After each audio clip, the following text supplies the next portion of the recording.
2022, o ano da pesca. Isso, 2022 é o Ano Internacional da Pesca Artesanal e da Aquicultura.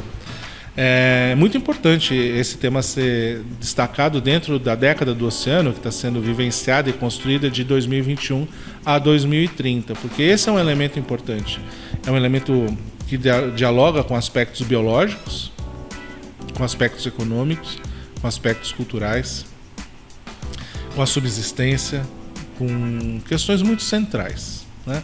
Então, quando se cria um ano internacional como esse, da pesca artesanal, e não é qualquer pesca, é a pesca artesanal e a aquicultura, a gente está destacando dois pontos importantes. A pesca artesanal, que está associada às comunidades tradicionais, que são muito vulneráveis a muitas coisas, desde processos de ocupação costeira, que deslocam essas comunidades às suas áreas de origem, a poluição, né?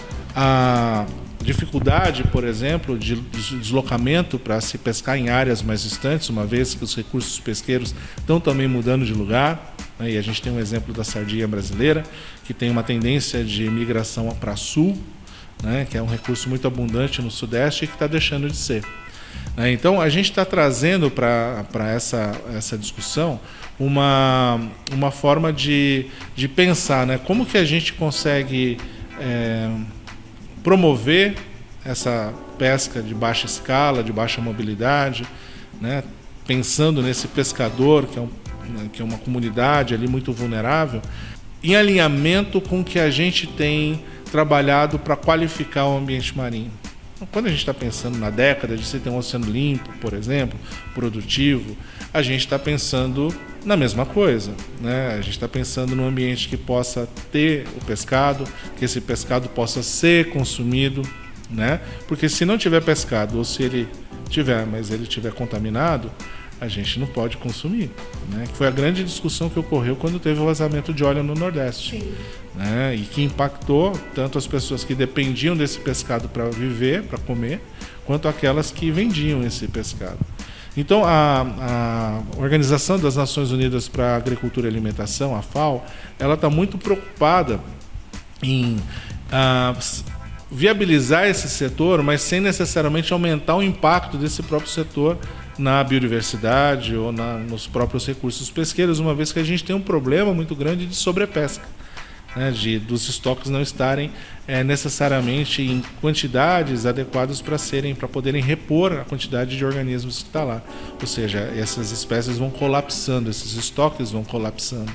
Então a gente tem essa realidade e esse ano ele veio para fortalecer, em especial, esses grupos mais vulneráveis que precisam de atenção, que precisam de uma conjugação de movimentos que garantam, né, não só a condição para se pescar, né, para se vender um pescado com um valor agregado maior, para eliminar os atravessadores, né?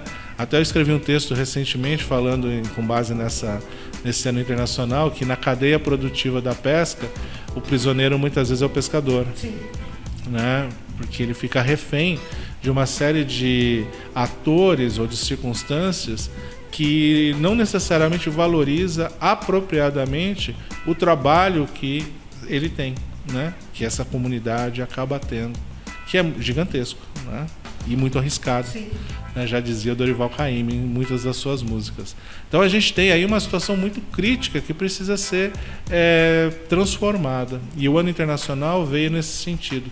E também de olhar a aquicultura também associada a essas pequenas comunidades como uma alternativa de renda, mas também a aquicultura que possa ajudar a gente a ampliar a capacidade do oceano de produzir proteína, por exemplo, né, para alimentar a humanidade.